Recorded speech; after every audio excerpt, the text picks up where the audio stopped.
choice for him. Something that he picked up on earlier in the season and believed it to be very, very good. I was just talking about how Porygon 2 seemed a little bit underrepresented at these top tables, but here we have one. And in this team, it's really important for Eduardo to make sure that the Porygon 2 gets things set up, of course, for that Mudsdale. Now, against Wolfe's team, the Mimikyu has the option to try and reverse the Trick Room, and of course, Snorlax probably doesn't mind having Trick Room set up for him if he has that option. So I'll be curious to see if Edu plays his team with the Mudsdale, or if he goes without it. Even though it could be an interesting matchup, it would do very well against the Togedemaru, of course, due to the ground typing, pretty well against the Arcanine, fairly solid against Snorlax, because I know that Mudsdale has access to close combat, but in the same vein, Tapu Fini's really going to help keep that Mudsdale at home. And of course, Kartana's probably going to force it away a little bit. Kartana Tapu Koko lead from Eduardo against Wolfe's lead of Arcanine and that Tapu Fini. Yeah, very smart play from both players to probably keep it a little bit safe, and some of their more niche Pokemon changing it up. The one thing I do like in Wolfe's lead here is the Tapu Fini coming in and changing the terrain, so even if he has to switch it out, that Tapu Koko isn't going to be getting the benefit of the electric terrain to boost its electric type attacks. Arcanine's Intimidate, pretty useful here as well with that Kartana in play, meaning that those Leaf Blades, those Sacred Swords aren't going to be doing as much damage. So something like Tapu Fini might consider trying to stick around, maybe not switching out in place of trying to get a little bit of damage down. But the likelihood is Wolfe's in a position where he can switch that out and bring in something a little more favorable. Now what Eduardo's going to have to do is try and capitalize on that. Make sure he gets something out of this turn. And knowing that terrain's not in play, that's something that is clearly very important to him. Eduardo sending out his own Tapu Fini for that Tapu Koko so it can come back and bring back the electric terrain as Kartana uses Detect to protect itself this turn. Muddy Water from Wolfe's Tapu Fini will connect with Eduardo's Tapu Fini. It's not going to do a lot of damage thanks to the resistance, but it does get a critical hit. No accuracy drop. Arcanine Flare Blitz into that detecting Kartana. Well, a pretty safe turn, I think, from both players. Getting the Tapu Fini in for Eduardo is absolutely huge here because the Kartana will put pressure down on the Tapu Fini slot. And of course, Tapu Fini on his side will put pressure down on the Arcanine slot. So a very kind of simple breakdown on what he's threatening on both sides of the field here. Taking a little bit of damage on his Tapu Fini, but not all that much. That damage is with a critical hit as well. Tapu Fini leaving the field from Wolfe, sending in his own Kartana to take its place. Arcanine protecting this turn, so Wolfe playing very defensively, trying to position himself so he's better off moving forward, but Eduardo capitalizing on that perfectly. Substitute from the Kartana, Tapu Fini with a Scald into the protecting Arcanine. And I think that's something that Eduardo needed to do. We saw Wolfe do it in an earlier round. A really smart use of Substitute helped him get out of a slightly tighter situation. And Eduardo, knowing that Tapu Fini is going to be leaving the field because it wasn't really too valuable, managing to set up the Substitute. That means the Arcanine, even if it sticks around to try and take the Skull and retaliate with a Flare Blitz, isn't going to be getting a knockout on Eduardo's. Well, the Kartana on Wolfe's side is coming in to threaten Tapu Fini, but Eduardo's Kartana has a little bit of breathing room to maybe try and get a couple of Sacred Swords in there. Tapu Fini leaving the field on Eduardo's side, Arcanine taking its place, going to threaten that Kartana as well as intimidate it, lowering its attack stat and lowering how much damage it could use with a move like Leaf Blade. Detect from Eduardo's Kartana, so protecting that Substitute, not ready to lose it quite yet, as Wolfe goes for the first Z move of the game. Yes, it's going to be Bloom Doom from Wolfe's Kartana. We touched on the use of Grassinium Z before this, and this could be a big attack that he was looking to send towards that Tapu Fini that was on the field at the beginning of the turn for Eduardo. The big damage coming up, but I don't think it's going to be doing anywhere near as much to that Arcanine. So after the Intimidate, and of course the resisted type, even though it does about 40% and from a not very effective attack, that's the Z move from Wolfe, A, revealed, and B, not maximized. Not maximized at all. Arcanine left attacking into that Kartana, and Wolfe and Eduardo really kind of stuck at a mirror right now. Yeah, they've got slightly different sets, I think, between the two of them. We haven't seen the reveal, of course, on Eduardo's Kartana, but you do have to wonder if it's going to be the same kind of thing. They do play and team build together, so they probably know a little bit about this, especially because Eduardo's playing a variety of a team he's been playing all year. But the mirror is certainly helpful when your opponent's already revealed their Z move and not gotten any value out of it. Arcanine was the perfect switch in there for Eduardo, making sure that Bloom Doom didn't do as much, and I don't think Wolfe quite respected it enough. Kartana with the detect this turn on Wolfe's side of the field as the opposing Kartana goes for a Sacred Sword, not attacking Kartana, instead attacking the Arcanine, going to start dealing damage to it. Flare Blitz from Eduardo's Arcanine into the Kartana, and Arcanine Flare Blitz finally going to connect with something. In this case, it's going to break that Kartana substitute. Yeah, getting rid of that substitute is really, really helpful, because then it means that Wolfe can start going after the Kartana with his own Kartana. He can try and get it with something like a Sacred Sword, and that is going to be a bit of a stretch, but it's certainly not out the realm of possibility. Getting rid of substitute was so, so important there. And of course, we see with Eduardo's Arcanine just attacking into a detect, that's almost a wasted turn for it. That's something that both players will need to make sure if they want to get an advantage in this mirror, they're making the right predictions on what's protecting, what's keeping it safe. Tapu Koko taking the field for the Arcanine on Eduardo's side of the field, getting rid of the Misty Terrain and bringing back that Electric Terrain to boost its Electric-type moves. And we get our second Bloom Doom of the game from Eduardo and his Kartana. Yeah, his Kartana also carrying the Gracium Z, but neither of the targets on the field really premium targets, I'd say, for the Grass-type Z move. Obviously, we saw it didn't do too much to Arcanine when it came out from Wolfe's side of the field, but in this case, it's heading towards Kartana on Wolfe's side of the field. And again, another Z move just not doing enough, even with a critical hit. Even with that critical hit, it won't stop the Kartana on Wolfe's side of the field from using a substitute of its own as Arcanine with the Flare Blitz. If this connects with that Kartana, it'll definitely, certainly knock it out. Yeah, really easy knockout there. And Wolfe getting the substitute up for himself. Now he's the one with the Kartana kept safe.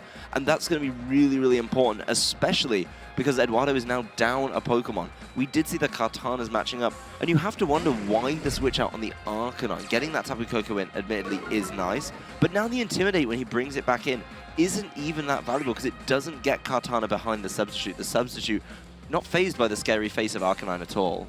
Intimidating Wolfe's Arcanine, though, could help it a little bit, but if anything, if I were Wolfe, maybe it's time for Arcanine to leave the field and save that Intimidate of its own to try and keep Kartana around for just a little bit longer. Kartana's in a great position here, though. The substitute up is going to keep it around for at least one more hit, so you're going to have to get rid of that.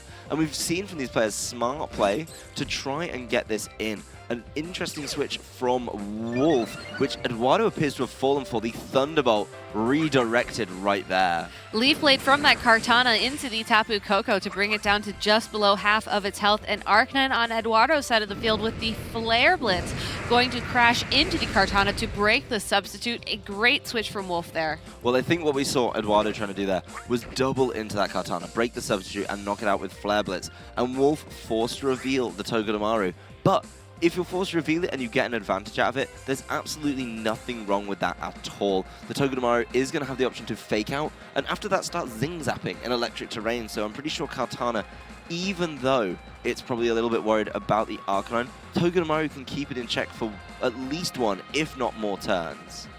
Togedemaru more than happy to stick around, but Kartana leaving the field for Wolfe. Arcanine taking its place, bringing back that Intimidate to lower the attack stat of Eduardo's Arcanine. Going to lessen the amount of damage Flare Blitz can do to that Togedemaru, which could be important, but Eduardo switching out his Arcanine to bring the Tapu Fini onto the field. So no longer will Tapu Koko or Togedemaru be able to benefit from the Electric Terrain. Instead, it's going to be the Misty Terrain. Spiky Shield from the Togedemaru, so no fake out, no flinching from Wolfe this turn. Instead, Tapu Koko on Eduardo's side of the field left to use Dazzling Gleam to attack into the Arcanine. I think this is a really, really smart play from Wolfe because, as you can see in this turn, it's started to pay off on a number of levels. Not only is Togedemaru able to stick around and keeping itself on the field even longer with the Spiky Shield, but he's forcing Eduardo into using certain moves. If you can't use your Electric-type attacks on Tapu Koko, you're kind of stuck using something suboptimal like Dazzling Gleam. The switch to Arcanine, obviously a resisting type because of the fire typing, really, really helpful there. And with that information in mind, I think Wolfe's going to be able to capitalize on it. We will have to see if Wolfe is able to capitalize on it. First, though, switching out his Arcanine for his own Tapu Fini. So definitely something to threaten that Arcanine and to not worry as much about the Tapu Fini on Eduardo's side of the field. Zing Zap into the Tapu Fini, and Tapu Fini on Eduardo's side of the field revealing that it has Light Screen. that light screen is going to be really, really helpful against Wolfe's Tapu Fini of his own. It doesn't help so much against Pokemon such as the Arcanine or the Kartana, but clearly the Tapu Fini is something he's respecting and maybe trying to keep his Arcanine around a little bit longer, being able to eat up these water-type attacks from Wolfe's Tapu Fini. If it can stick around, then it can start dealing damage to things such as Togedemaru, maybe be around on the field when Kartana's in play. All of that really, really important. So I think Eduardo really setting up light screen just to try and beat the Tapu Fini. But Wolfe is one step ahead with his Togedemaru and Encore, locking that Tapu Fini into using light screen for the next 5 turns. Arcanine with the Snarl will further boost Eduardo's defenses, lowering the special attack stat of the Tapu Fini and the Togedemaru on the field. Scald, even with the lowered special attack, even with that light screen, thanks to the choice specs, is still able to bring Arcanine down into the red so that it has to consume its Mago Berry and go back up to about 75% of its health. Well, I think here, even though he's not taking knockouts, I feel like Wolfe's in the driving seat for this game, because now Togedemaru's Encore Tapu Fini, then he's literally forcing a certain play from Edu. He can't afford to leave Tapu Fini in there just failing light screen every single time. And the Arcanine on Edu's side of the field, probably a really obvious target for both the Pokemon on Wolfe's side. You know, Togedemaru can get some good damage down on it with the Zing Zap. That will help potentially even flinch it. And then, of course, Tapu Fini can follow it with another Scald. The berry's gone, and that's going to help. If he's gone for Zing Zap, it's going to be even stronger this turn. Tapu Koko taking the place of the Tapu Fini and Arcanine protecting on Eduardo's side of the field. Togedemaru going for a second Encore onto the Arcanine, and Tapu Fini left scalding into the Tapu Koko switch-in. They were making very, very smart plays, falling a little bit short of the damage and not getting the burn. But now the onus is on Tapu Koko to start dealing damage. There's one problem with that. It can't deal the damage it wants to deal, those Thunderbolts, those Volt Switches, while Togedemaru is on the field. So Tapu Fini probably feeling pretty safe, even though its special attack stat was lowered, of course, by that Snarl earlier from Arcanine. It's still in a great position to start putting damage back down. Tapu Fini taking the place of that Tapu Koko on Eduardo's side of the field, and Wolfe's Tapu Fini switching out as well. Not content to stick around with that Snarl and with that light screen still in play. Instead, the Arcanine taking its place to lower the physical attack of the opposing Arcanine. Togedemaru able to Encore the Arcanine into Protect as well this turn. Well, this Encore coming in again. Arcanine failing his Protect. That's really, really important. So it means that if he leaves Arcanine in, it's guaranteed to actually be protecting. But Togedemaru can actually just start Zing Zapping that slot on the right. Tapu Fini stays in, it's going to take some super effective damage. And if Tapu Koko comes in, it's going to get knocked out because it has so low damage. So this Encore is going to be so important for Wolfe, knowing exactly what his opponent's doing every single turn. Helping hand from Wolfe's Arcanine, ready to help the Togedemaru out with its Zing Zap as Eduardo's Arcanine protects itself this turn. Zing Zap will connect with the Tapu Fini on Eduardo's side of the field, and thanks to the help of the Helping Hand, it's enough to knock it out. Yeah, that's exactly what he needed. That Arcanine isn't able to do much at all. It's going to be forced to keep on trying to protect, and the Tapu Koko on Eduardo's side is going to be forced in with a minimal amount of health, 1 or 2 at most. If there is the extreme speed from Wolfe's Arcanine, he will be able to pick that up before it even gets a chance to move and retaliate, potentially looking to knock out Wolfe's Arcanine. And the Arcanine on Edu's side is still stuck in Protect, so there's no real way out for him in this game. Very, very smart play with the substitutes and the Encore, I think, from Wolfe. And this is one of those games where he really gets in his opponent's head. And this is what Encore is perfect for, being able to force your opponent to waste turns using a move such as Protect that won't really help them out offensively, while you slowly whittle away at their health with moves like Zing Zap. Is just a great sort of combination of how to play the game. It is, and that's something that Wolfe's been particularly good at, is holding onto a board position and forcing his opponents to play a certain way. It's a really big ask for many, many players, but overall, it's certainly an interesting one. We do see the Helping Hand, though.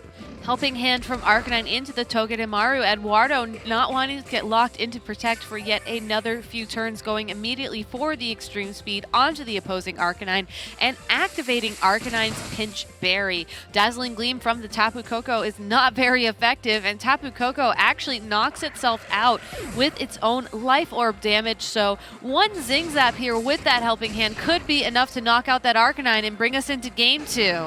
Well, that was a really smart play, actually, just kind of letting it happen, knowing, of course, that the Tapu Koko on Edu's side of the field was not able to do anything. The Togedemaru, so important for Wolfe, as he wraps up a 4-0 victory, something we don't always see. So really dominating fashion, really smart play, and keeping control of the board, not dealing knockouts every single turn, but forcing his opponent's hand, making Edu switch things out. You can't stay in when you're stuck light screening. And of course, when he gets down to the last Pokemon in Arcanine, it was stuck there protecting, and anything that was switching in was just going to be taking enough damage to get knocked out. So really smart play, I think, there from Wolfe, and showing off the power of a well-played Togedemaru. We talk a lot about getting knockouts or trying to deal damage to your opponent, but if you're a player like Wolfe and you're playing this game of not so much can I knock this Pokemon out, but can I limit my opponent's options so I know what they're likely to do next, you can see how easy it is for things to just come together and, okay, now I know my opponent's Arcanine can only protect this turn. We know that Protect succeeded last turn, which means it may fail this turn. It just sort of eases the prediction difficulty that you have to make. Yeah, and while we have the teams up on the screen, with the power that Togedemaru really gave Wolfe to control the game, you have to look over at Eduardo's team and see what he has in there. That Mudsdale looks mighty tempting because of that fantastic ground typing that would help it out. But there's so many terrifying threats on Wolfe's team that he probably doesn't want to be bringing that Mudsdale again. So if he brings it, he's going to have to clear the way for it. And that's going to be such a big ask against a team like Wolves. Yeah, having to go through potentially that Tapu Fini, potentially that Kartana, just so Mudsdale has a shot of bringing Eduardo into game 3 here and keeping his World's Dream alive. Wolfe leading Mimikyu and Snorlax against Eduardo's lead of that Kartana and Arcanine. Well, this is something Wolfe's done in his previous rounds after winning game 1, getting a good feel for his opponent's team. If he feels it's appropriate, the Mimikyu and Snorlax together are coming out, and he then probably just goes for a very linear kind of setup path. You have to wonder, what answers does Eduardo have to this? Of course, there's a potential for a lot of damage from this Kartana, both Bloom Dooming and getting Sacred Swords down on Snorlax, but you can't leave Mimikyu unchecked. It's not something that you can ignore, and if the Snorlax gets set up in the same fashion it has done in previous games, he could be in a fantastic position. The disguise here is going to draw so much attention if you don't want Trick Room to go up, and that's something that you can't afford to do with the potential belly drumming Snorlax. I think this plays back to what we saw in game 1. Without the Mudsdale in play, all of Eduardo's Pokemon were pretty pacey. So he left the Mudsdale and Porygon 2 on the bench, and that's something I'm interested to see if it affects this game. Snorlax with the Protect, Arcanine with the Extreme Speed, targeting down that Snorlax, and Kartana going immediately for the Bloom Doom. If Eduardo went for the knockout on Snorlax right off the bat, this could be a very costly play for him. Wolfe really reading his opponent in Eduardo well here, protecting Snorlax where many players would of course go for something like the Belly Drum on turn 1. But that Snorlax is such a threat to Eduardo that he's decided he wants to double target it, and a super smart Protect there from Wolfe to keep it safe and taking absolutely minimal damage from a Z move being used. That opens the door for Mimikyu to set up this Trick Room, and Snorlax can really get going here. Of course, he does have to worry about a potential Sacred Sword from Kartana, but Mimikyu could probably start to deal some damage of its own here. Mimikyu could also potentially, either start doing damage of its own, maybe even psych up. We've seen it in the past from other trainers throughout this tournament. But for now, Snorlax happy to start this turn off with a Belly Drum to maximize its attack and to immediately consume that berry in a pinch to get most of its health right back. Arcanine with the Flare Blitz going to underspeed the Mimikyu in Trick Room and attack that Snorlax for a nice amount of damage, leaving it at just half of its health. And Mimikyu using a Z move of its own. It's holding a Ghostium Z Crystal, but will it be the Never-Ending Nightmare or will it be something else? I really feel like if you're in Wolfe's shoes here, you want to be completely going for damage, and Never-Ending Nightmare is the correct selection here. That Kartana is going to be the target, and that's probably the thing he wants to remove from play here. Knowing it doesn't have a Focus Sash means if he can do enough damage just like he did, then that Snorlax is safe. One of the biggest threats to his Snorlax has been taken out, and Wolfe after seeing the team selection from Edu in the first game, capitalizing on that. There is one adaptation, though, that he may or may not have been expecting. Mudsdale taking the field for the Fallen Kartana. Mudsdale known to be a very slow Pokemon. Again, like you said, having access to close combat and using that stamina ability to just boost its defenses as it faces down these Pokemon. The problem is with stamina is, yes, it does boost your defenses, but it doesn't boost them as quickly as something like a belly drum. Now, the Snorlax is already at its maximum health, maximum attack, and only half health. Mudsdale revealing close combat immediately. Flare Blitz from that Arcanine targeting down the Mimikyu and not the Snorlax. So Mimikyu's disguise, unfortunately, will be busted. You know, Mimikyu worked so hard on that costume. Hopefully, you know, it can repair it for the next round. Taunt from the Mimikyu into the Mudsdale. Very interesting play there. Well, I think the big thing with the taunt there is actually stopping it from protecting the following turn. It's not like it's trying to stop a setup move coming out from Mudsdale, but what he wants to know is that if his Snorlax attacks that position, he's guaranteed to deal damage. So he's either going to get the free chance to attack Mudsdale before it goes and retaliates with a close combat, he doesn't get caught short by a protect, or he basically ends up catching something on the switch in, which is something you really don't want to do. This is another Pokemon, similar to how he played with the Togedemaru in Game 1. The Mimikyu forcing his opponent's hand a little bit, and this Arcanine coming in is going to make this even easier for Wolfe. The Intimidate from Arcanine weakening the attack of that Mudsdale and the opposing Arcanine. Snorlax with the frustration going for the knockout on Mudsdale, and thanks to that belly drum and probably not a little help from that crit, is able to knock it out in one shot. Arcanine with the Flare Blitz going to crash into that Snorlax, won't deal enough damage to knock it out. No, it really, really doesn't, and we see the Snorlax here in a pretty solid position. The only threats to Snorlax have been taken off the field. And that's just super smart play from Wolfe, identifying at team preview alone exactly what he needs to do. I feel like there's no real reason for him not to work in a recycle just to secure this game.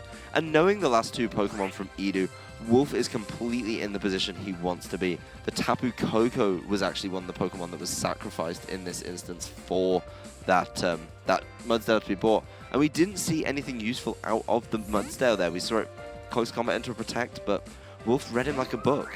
Tapu Fini on Wolfe's side of the field taking place of that Arcanine, as Arcanine on Eduardo's side tries to knock out that Snorlax with an extreme speed. No recycle from Wolfe, instead immediately going for the frustration for the knockout on Tapu Fini. Wolfe knows his win condition right now, and it looks like having that Snorlax on the field may not be a part of it. Yeah, all he needed to do was start taking knockouts, and Snorlax functioning fantastically under Trick Room. It's really, really important to see that come into play. You know, it's so easy. The Trick Room obviously has ended now, but of course Snorlax is still bulky enough to stick around, so many knockouts for Snorlax. It does finally faint, and we see Tapu Fini is actually the Pokemon remaining to face off against Arcanine for this turn. Scald into that Arcanine. Will it be enough to knock it out, or will this game go for one more turn? Thanks to the choice specs, it is, and that Arcanine is knocked out, and Wolfe locks in his spot to the top cut here at the World Championships. Yes, and a really fantastic run. You know, another 2-0 for Wolfe. That's something he was really kind of proud of for his record. He looks like he wants to go for the sportsman-like approach to the end of this game. It's always great to see friends, you know, at the end of the day, even though there was